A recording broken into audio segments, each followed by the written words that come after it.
rahmatullahi wa barakatuh.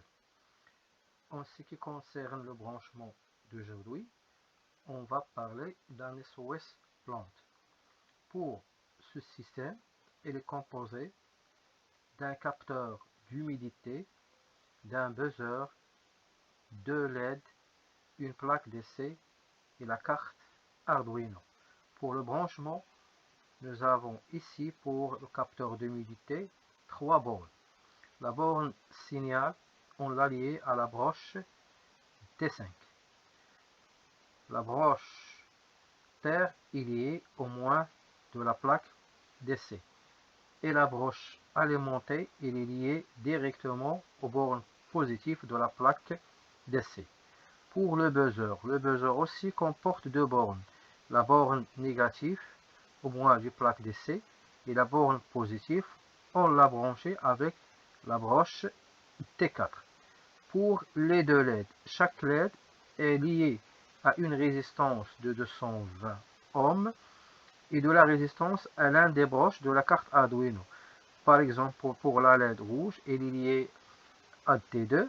Pour la LED vert, il est lié à T3. Et pour la cathode, il est lié au moins de la plaque d'essai. Et du moins de la plaque d'essai vers la GNT de la carte Arduino. Et du plus du plaque d'essai vers le VC7, c'est-à-dire le 5 volts de la carte Arduino.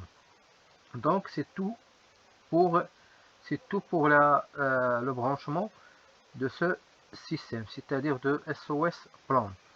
En ce qui concerne le code, nous avons déjà dit que le code comporte trois parties. La première partie est réservée pour la déclaration des variables. La deuxième partie est réservée pour la configuration des entrées et sorties. Et la troisième partie est réservée pour l'instruction, c'est-à-dire pour les instructions, c'est-à-dire pour le code. OK? Pour la première partie, on déclare notre variable, par exemple, int LED R est égal à 2, int LED vert est égal à 3, int buzzer est égal à 4, ou int sensor humide est égal à 5, int sol, c'est-à-dire on a 5 variables. Donc, il faut déclarer les 5 variables. Pour le void setup, premièrement, on a écrit serial.begin, c'est-à-dire on veut la communication avec le serial de la carte Arduino. OK?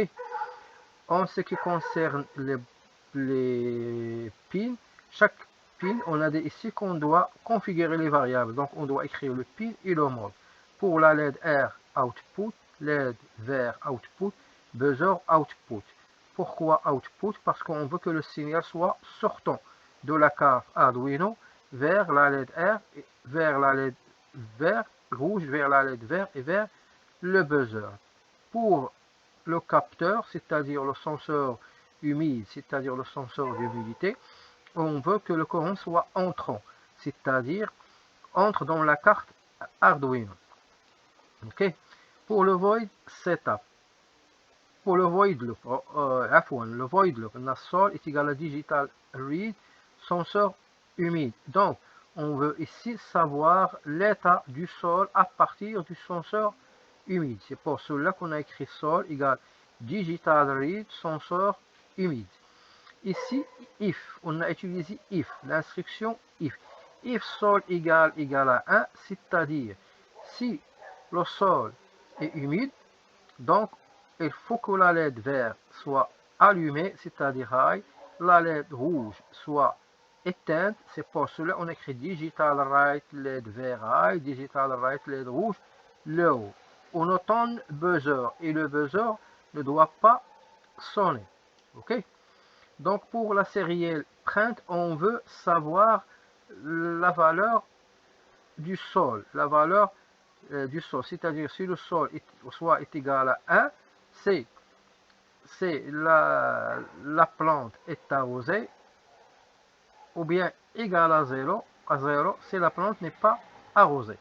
Donc ici, si la plante n'est pas arrosée, c'est-à-dire si le sol est sec, il faut que le sol soit égal à 0.